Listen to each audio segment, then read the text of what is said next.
Hi everyone, welcome to this presentation. My name is Dr. Veronica Lack and I'm the founder and executive director of the HERD Institute. HERD stands for Human Equine Relational Development. I'm a mental health practitioner, educator and coach, and I teach people how to work with horses in therapy and educational settings. First of all, thank you to Julie Broadway and the American Horse Council for inviting me to be part of this virtual conference. I hope that you're all having a great day of learning and connecting. And although I won't be able to be with you all live, I hope that what I'll be sharing with you will be thought-provoking and that you'll stay engaged in the discussions after the recording. So I've been invited to talk to you all about diversity, equality and inclusion, particularly around the issues of racial diversity within the equine industry. This presentation is called Nature, Nurture, Bias or Prejudice.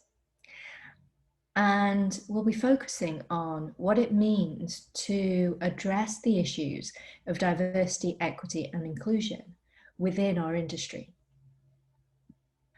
As an educator and mental health professional, I've been immersed in the importance of working within a cultural context and developing cultural competence frameworks for a really long time. I've also been actively involved in a number of social justice programs to increase diversity and inclusion to various organisations, both in and out of the equine therapy industry. So what I wanted to do with you all today is to take a look at an overview of what these terms mean and how they impact us on a personal and professional level within the context of the work that we do and the services that we provide. First of all, I want to take a look at how we know what we know. So, what's true? What do we deem as the truth? How does that compare with the norm? And how do we figure out what the norm is? We'll then take a look at what we call implicit bias, how the world around us shapes what we see and how we feel, and in consequence to that, often how we act. And what does that all mean within the context of the space that we operate? Whether you are the head of an organization or that you work as an individual as a trainer with your horses and you offer services to your community, how does this all fit in? And what do we really mean by the terms diversity, equity and inclusion? And how do we take action, assuming that we want to change the status quo and how things are right now? So let's take a look at what's true. Miyamoto Musashi, who is a Japanese philosopher, says that perception is strong and sight is weak, that it's important to see distant things as if they were close and to take a distance view of close things. What does that actually mean? In practice, we are all shaped by our experiences in our lives. So perception is something that is quite tricky. We can quite often find ourselves looking at things in one way, only then to be shown a different view. And suddenly we recognize that there's a whole new world. At least for me, in doing the work that I do, that's the fundamental part of human growth, is for us to let go of things that don't serve us anymore and to embrace something that is new and growthful.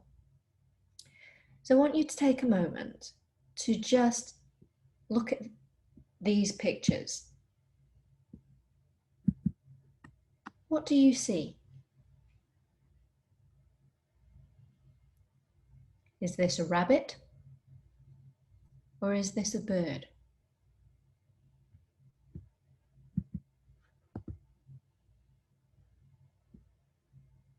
What about this one?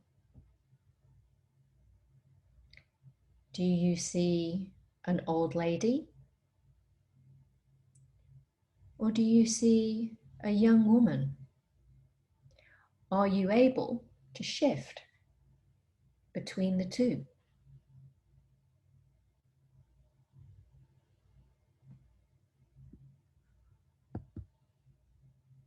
What about this one? What do you notice? Do you see a tree? Do you see a girl walking towards the left? Do you see buildings in the distance? Or perhaps you see a face?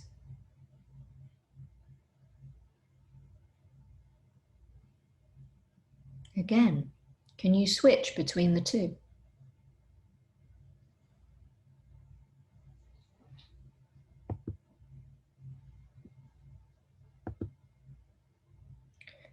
So, as we look at these pictures,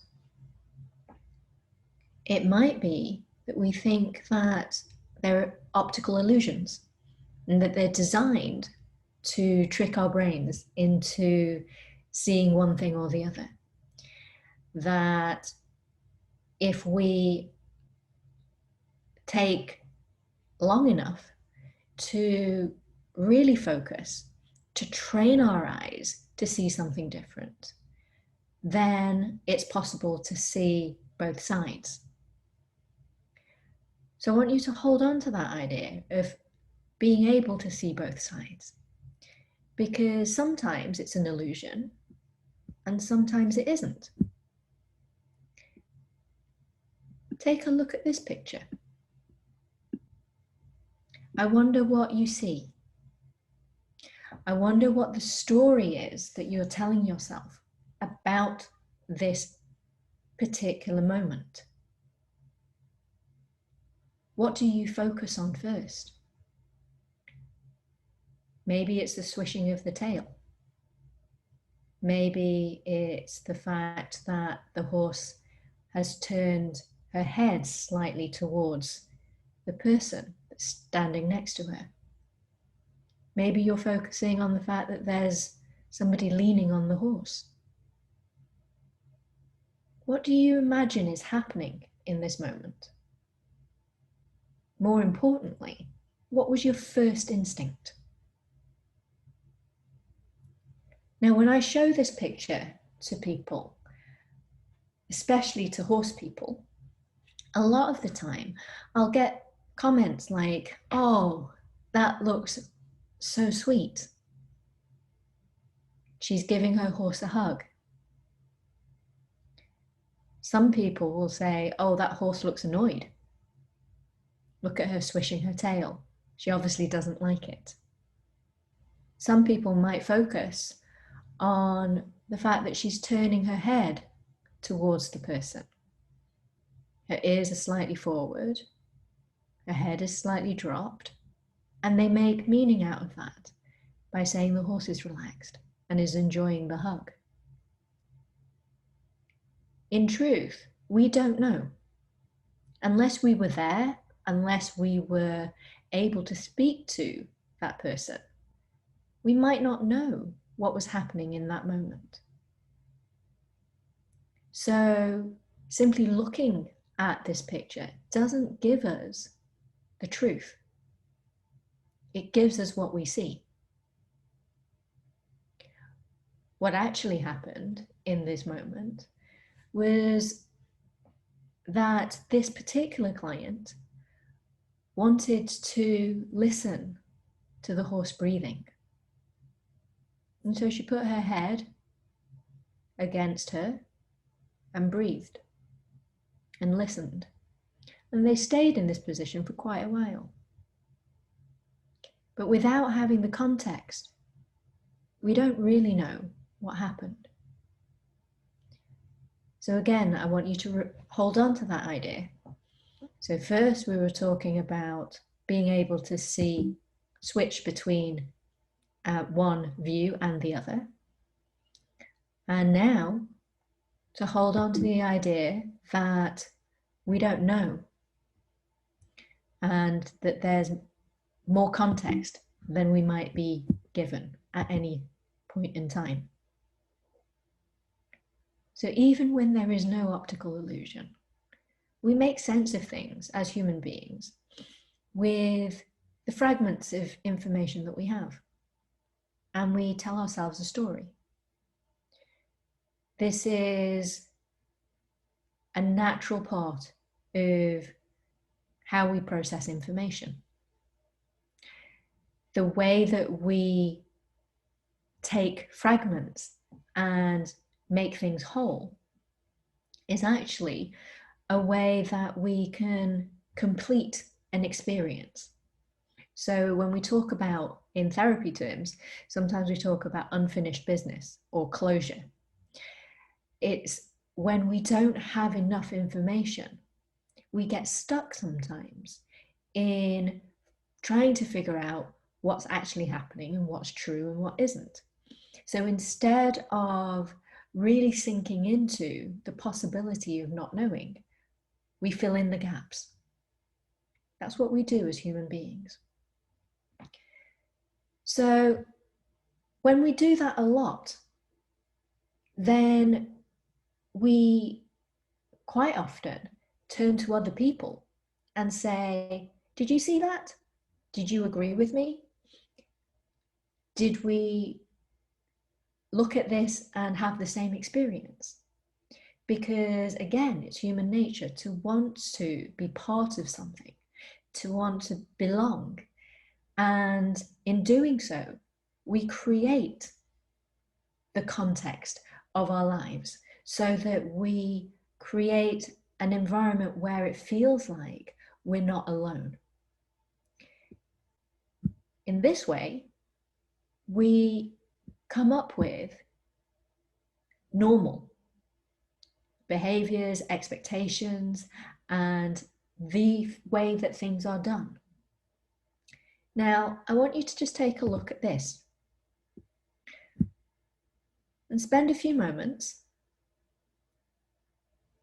to see how many triangles there are on this page or screen. I'm going to give you a moment to count.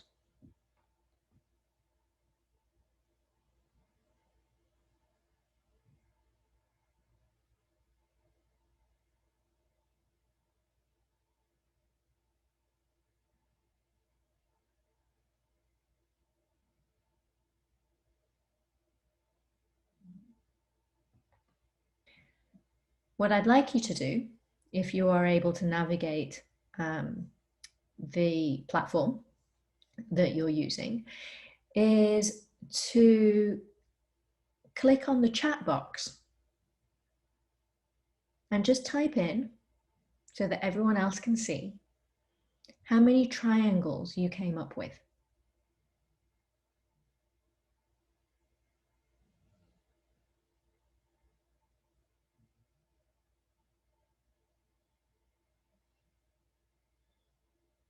Notice what happens as you see other people's responses.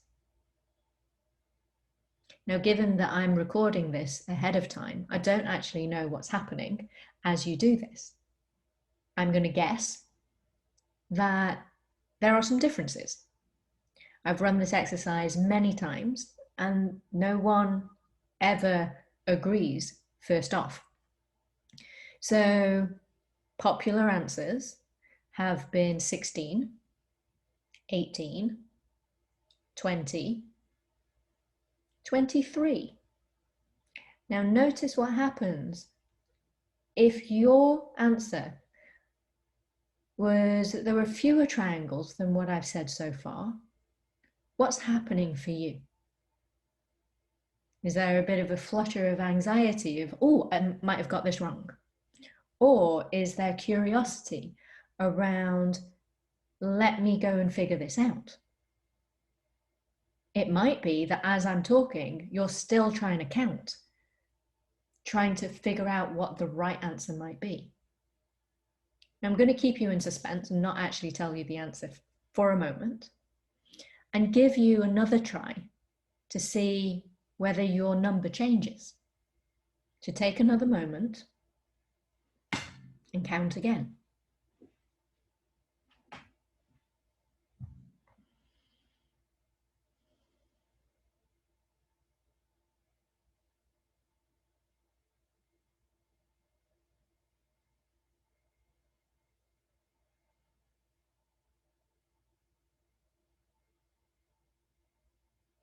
So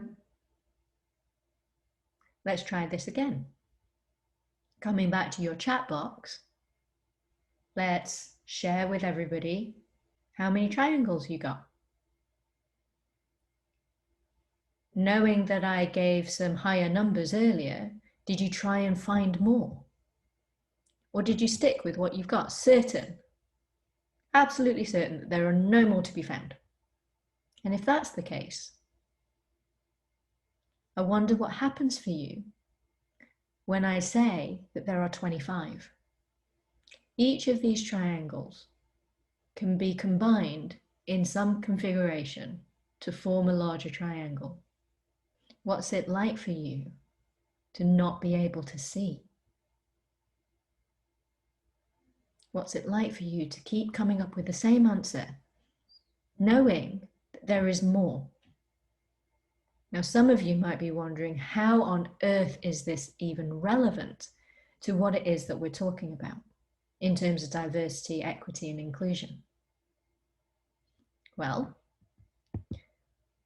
the answer is that when I run this exercise in person and in real time, what generally happens is that people will start talking to each other and say, no, but I only got however many. How did you get more? Some people will really dig their heels in and say, no, that's not right.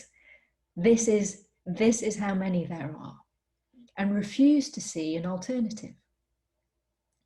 Others spend their entire time trying to figure out how they might have got it wrong.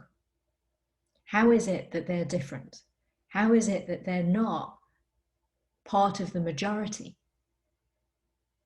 What we know about this exercise is that it brings up some really key elements of how we actually engage with the topic of diversity, equity, and inclusion.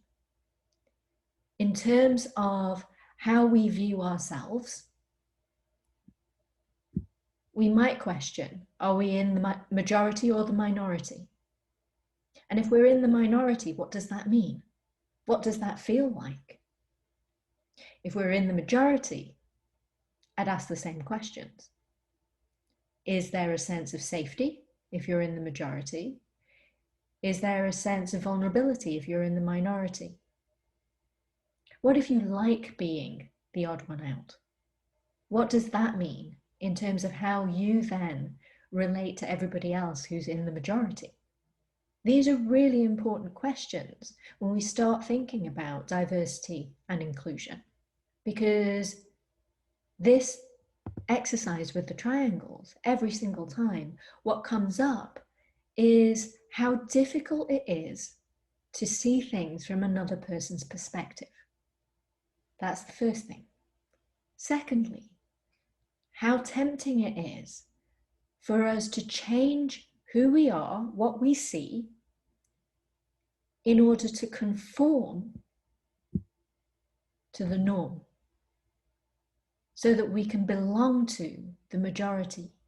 Because anthropologically, we are hardwired as human beings to not want to be the odd one out.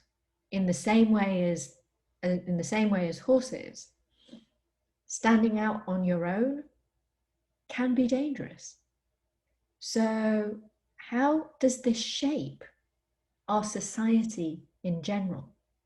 How do these processes impact how we see each other and what we deem as normal or not? In terms of majority and minority, the majority always wins. And by winning, what I mean by that is that in this exercise, and I've run this hundreds of times, in this exercise, what always happens is that the majority will convince the minority that they don't have the right answer. Now just think about that for a second. How might that impact society if we only look at the perspective of the majority and discount that of the minority? Because when we start to really dig our heels in as to what is normal and what isn't, we begin to embed our opinions and our experiences so that we believe that they are true and that that is the only way, rather than being able to hold multiple perspectives. So I want to add a caveat here that I'm not saying that everybody is only capable of looking at things from a majority perspective and incapable of holding both viewpoints. What I am saying is that regardless of how we have lived our lives, regardless of where we are from, regardless of our socio-political context and experiences, it is human nature to gravitate towards the majority. So nature, nurture, bias or prejudice, none of us start off instinctively, naturally, holding any bias or prejudice. None of us are born into this world with opinions and beliefs about the world around us. Our experiences of the world shape all of those things. So implicit bias is what happens when we have repeated experiences of situations, or that we are exposed to a worldview that assumes that the majority is the only perspective. And we become embedded in that. When we look at implicit bias, I want you to just take a look at this particular picture. Nature or nurture, in terms of how we process information. I'm sure that you've all heard about right brain, left brain dominance.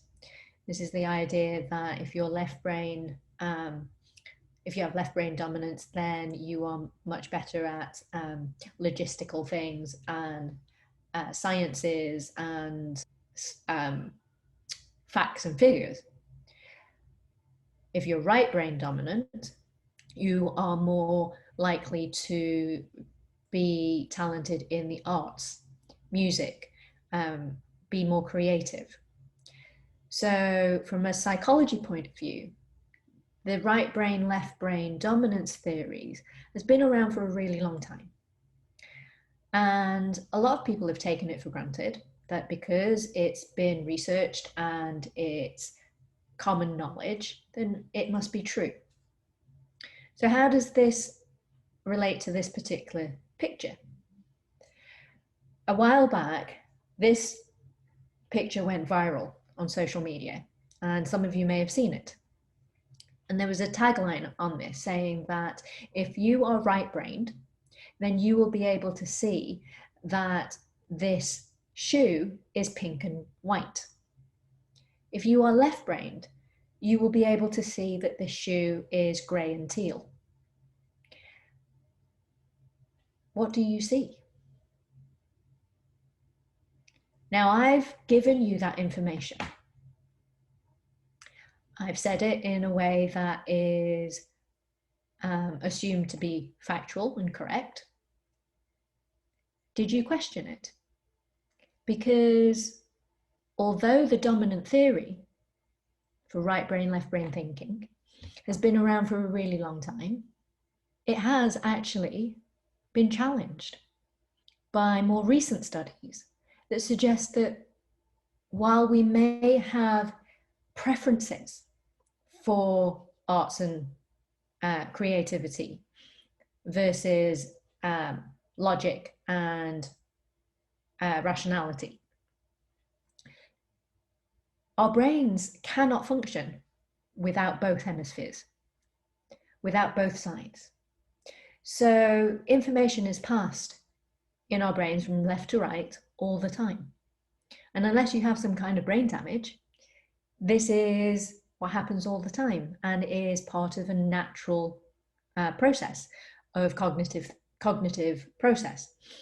So what intrigues me about this is that when we are given a picture and we say, and you know how it is, you scroll through social media and you see something, go, oh, this must be true because this is what people are saying and lots of people have done this and it's gone viral. So I'm going to jump in there and I'm going to get involved in this as well. I'm going to test out whether this is pink and white or grey and teal. The fascinating part, is that we see it differently. The reasons behind why we see it differently and what we believe in is the part that I want to question. Now, do I see it differently because of the lighting that I'm in right now? Do I see it differently because I might be colorblind? Do I see it differently because the picture has been manipulated so that it looks more ambiguous in the lighting that it's been taken in? I don't know. I don't have a definitive answer for any of that. All I know is that I see it differently to other people.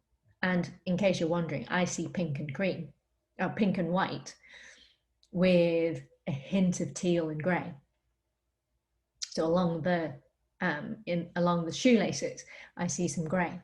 So when I first looked at this, I did the same thing as everybody else. I wanted to see pink and white because I've been told that I'm more right brain than left brain. When we think that we are one thing, that's what we look for. It's called confirmation bias. And it's part of how we operate in the world so that things make sense to us. What I'm wanting to do with this presentation is to really challenge how we can question what we've been told. How can we question what's happening in the world around us, or our experiences, or information that is being given to us in a more critical way, so that we can look for a different perspective rather than holding on to our confirmation bias? There's a really cool project that Harvard University have put together, and it's been running for a number of years now. It's called Project Implicit. You can go online, if you just Google Project Implicit, you can go online, you can take a bunch of tests, and it will show you what your implicit biases are relating to sexism, racism, homophobia, ageism, disabilities, and a whole host of other categories. What I find really interesting about Project Implicit is that even though we are knowingly going into taking these tests in order to discover our unconscious biases or implicit biases, a lot of the time when my students particularly, they'll go in and they'll do a bunch of tests, and then, in our discussions, they'll say, it said this, but I don't think that's true because, blah, blah, blah. For me, the result of these tests isn't so much what I want to focus on. It's more the reaction to the results that I'm interested in. Because there's this assumption that we can walk through life and be bias free, as if that's an aim that we should all have. And that's just simply not true. What I'm interested in these tests is that when the results come out and it shows that you have a bias for or against something or someone, what do you do with that information? Do we say, no, that's not true. I am bias free. I try really hard to not hold any judgments towards other people. Do we say, oh, that's interesting. I wonder how that shows up in my relationships. I wonder how that shows up in the way that I lead people in my organization. I wonder how that shows up in the policies and procedures that we put in place. Because if I go straight into defending my biases, my unconscious biases, that's saying that I have no blind spots. And trust me, as a therapist, we all have blind spots. We all have areas that are unconscious to us. And until we shine a light on them, it's really hard for us to then be able to be clear about how we step into relationships with other people, how we put together policies and procedures that are as inclusive as possible. And I'm going to talk more about that in a moment. What I want to challenge you on also is how we can make all these things more visible. Because our unconscious biases, our implicit biases, they're invisible. So how can we make them more visible to ourselves? I'm not suggesting that you shout out, how you feel from the rooftops necessarily, but for us to be able to broaden our perspectives, to be able to hold multiple views, is a really important part of being able to be more inclusive.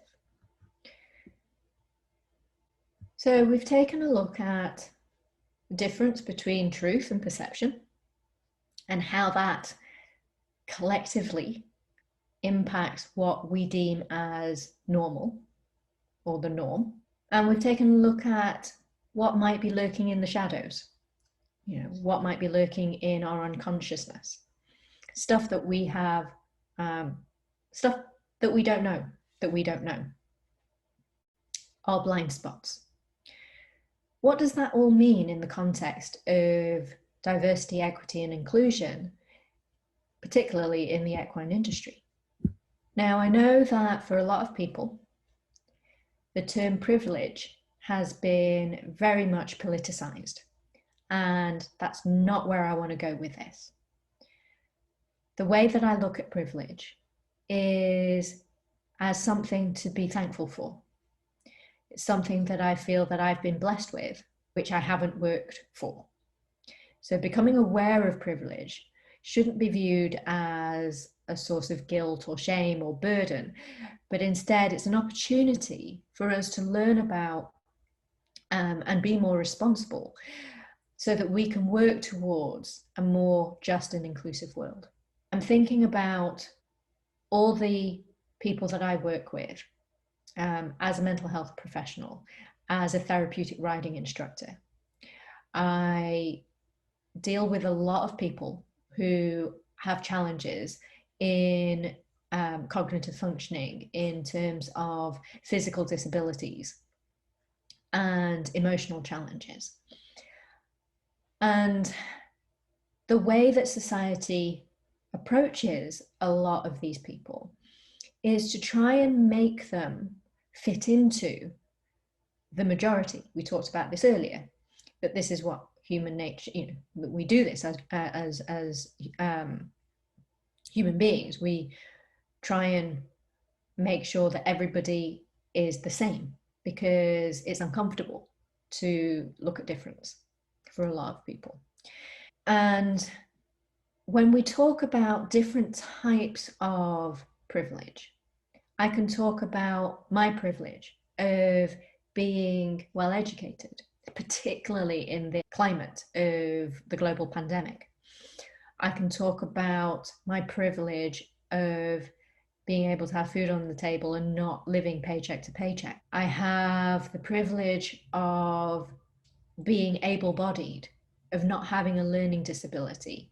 So, having all of those privileges means that I can walk through the world with some advantages. I'm thinking about my students who are on the autism spectrum and how often they are encouraged and taught to let go of the things that make them quirky and unique, and instead for them to adopt behaviors or attitudes that the majority hold in order for them to fit in. That actually makes me really sad, because having a privilege for me and holding the view that we want to make this world more just and inclusive means that we need to embrace difference. It means that we need to be curious about a different way of being, a different way of looking at things, a different way of behaving, so that those who are in the minority don't have to lose who they are in order to fit in. Now, I could talk for, and in fact, I do run workshops, for a full day on privilege. So I don't want to dig too deep into this, but I just want to introduce the idea and emphasize that this is not an attack. Saying that we have privilege in any way is not an attack on who I am.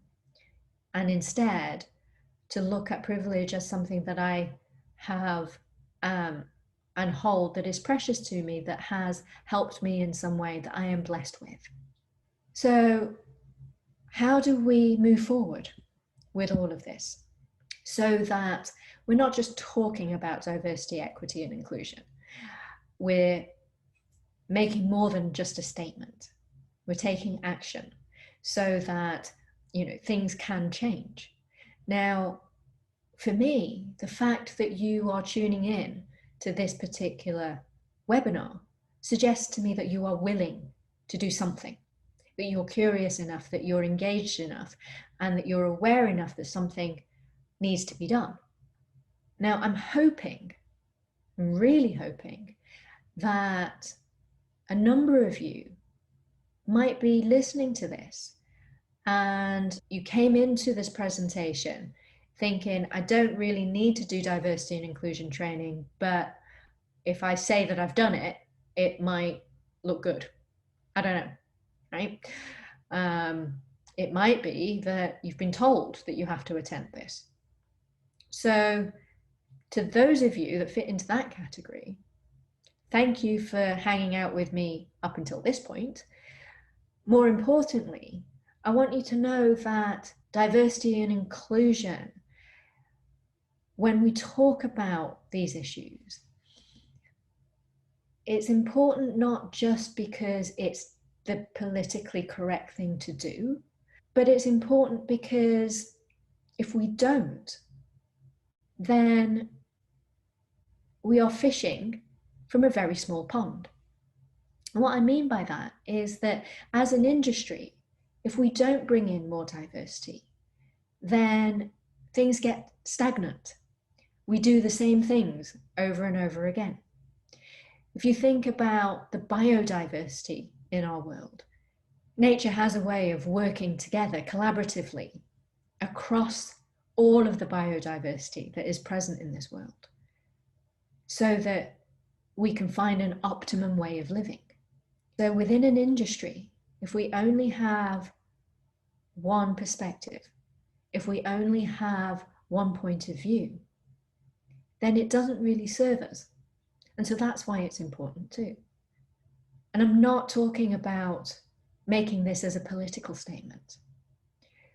A few months ago, when COVID, when the pandemic first reared its head, every single organization across the world had to come up with a statement about how they were dealing with COVID.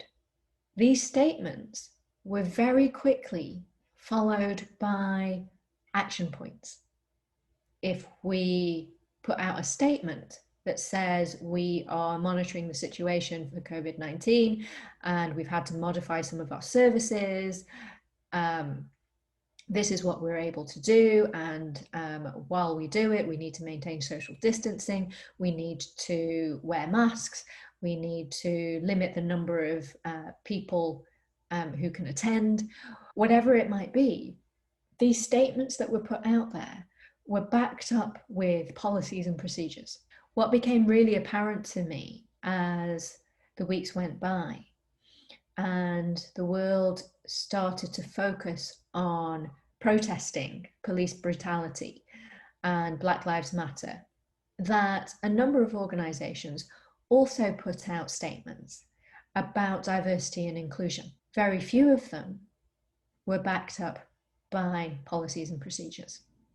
I'm curious about what it was about COVID that engaged and allowed people to really sit and think about how they were going to put their words into action, and what the disconnect was in terms of putting out a statement about being anti-racist, but not actually doing anything about it.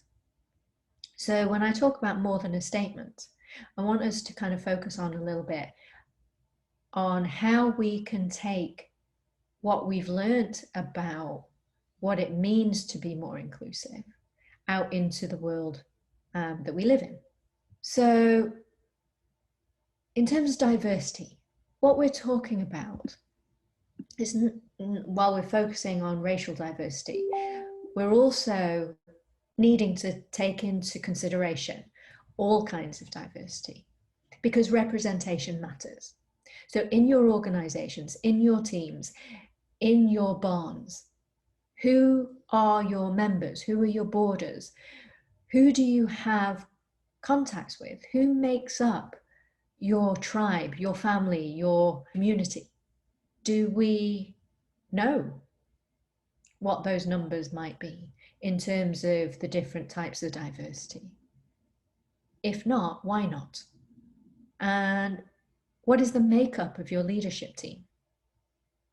Representation matters, because if we don't see ourselves reflected back in the types of roles and positions of authority or even membership, it's easy for people in the minority to be able to then say, I don't think that's for me, because I don't think I'm going to be welcome.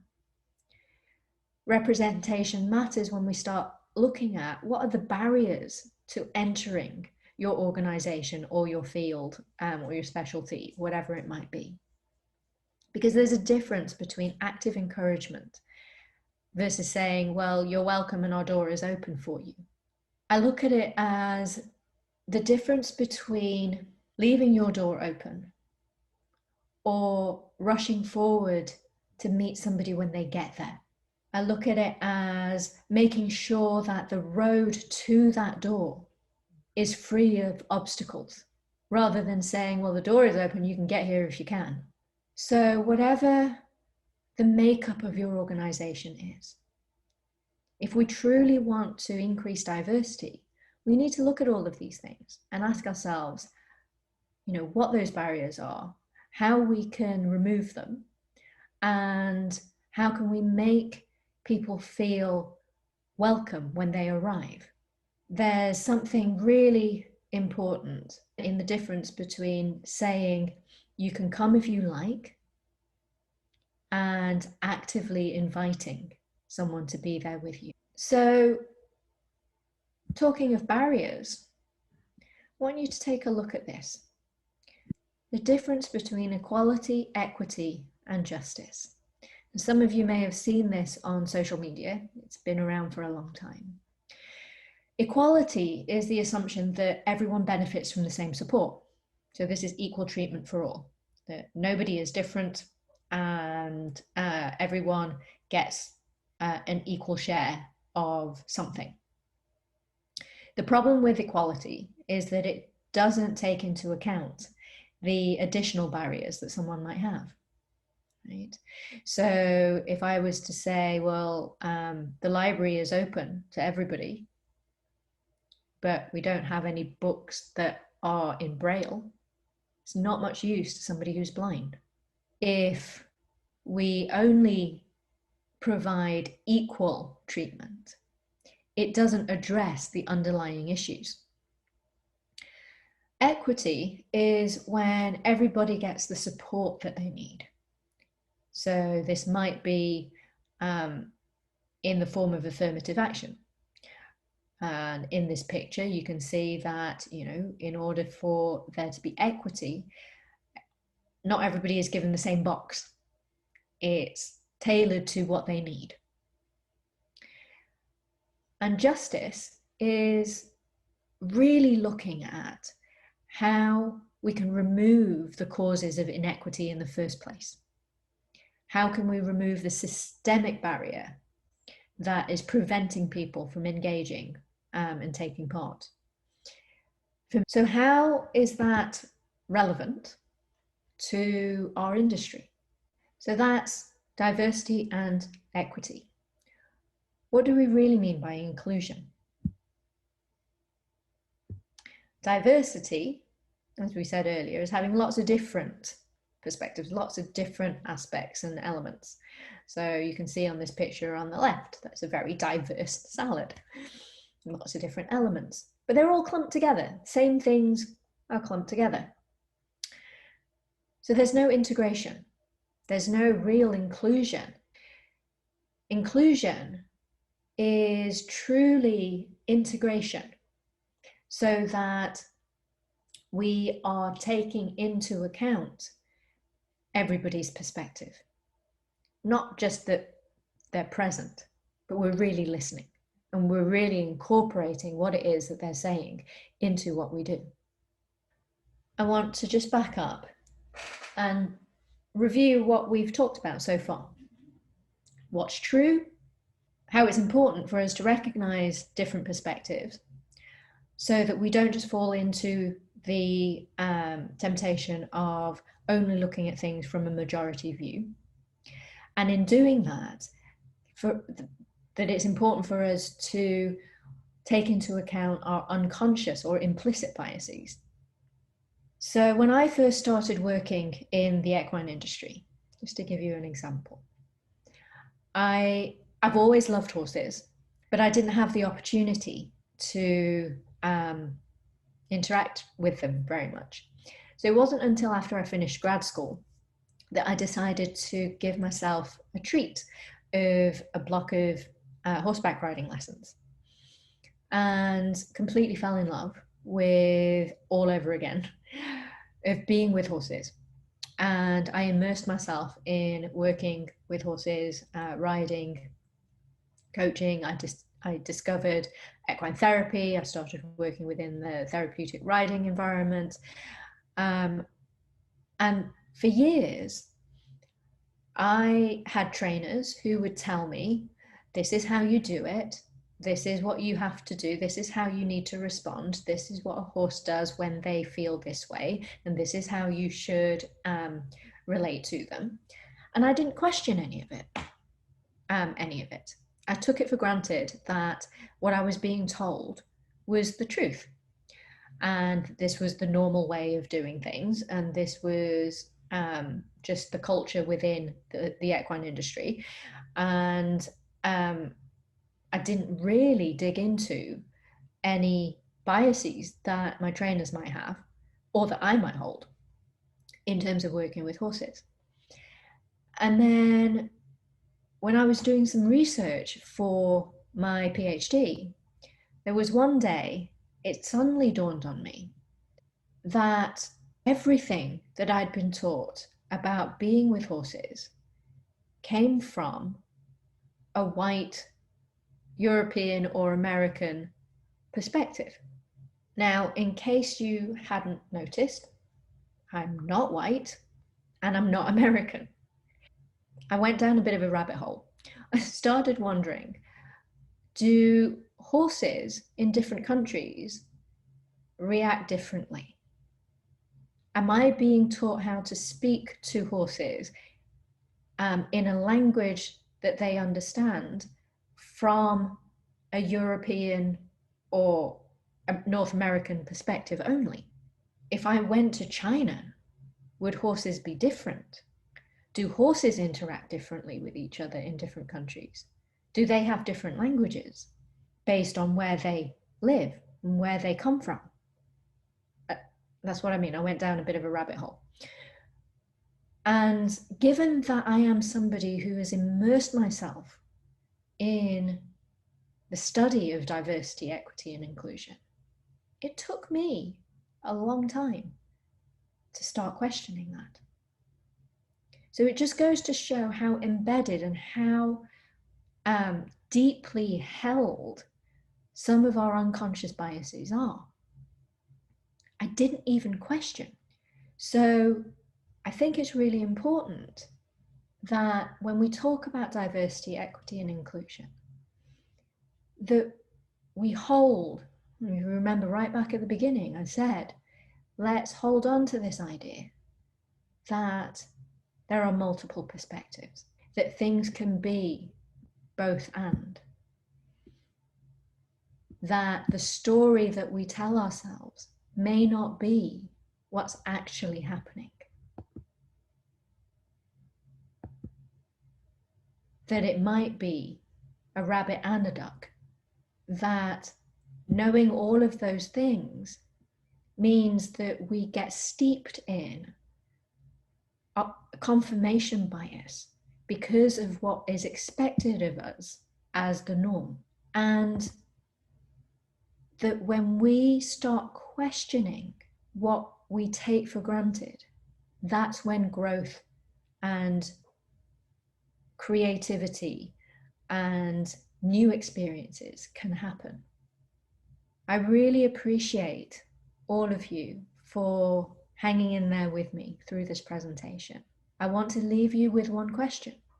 I want to ask you all, how many of you at the beginning of this presentation, when I first started to speak, responded with surprise? I know that as a British Asian woman working in the equine industry, that I don't fit into the majority. As a therapist who drives a truck and listens to country music, I know that I'm adding to the oddity of who I am. And I'm okay with that. What's interesting for me is how you guys respond. Because if you react to how I speak and how I look as a novelty, it says a lot about the industry that we're in. That we're not that inclusive, that we have a way to go before we can truly say that we're welcoming of everybody. And while I have had some amazing experiences being a part of this industry, it's also been a lonely place sometimes, because not once have I ever met anybody else who looks or sounds like me. I'm going to leave you with that, because I think that we can talk about diversity, equity, and inclusion till the cows come home. But until we are able to embrace different in a way that doesn't feel isolating and welcome people of all shapes, sizes, and color into the room, into the arena, then we're always going to be stuck in a place of only having one perspective. Thank you for your attention. I hope that this presentation leads to some interesting discussions.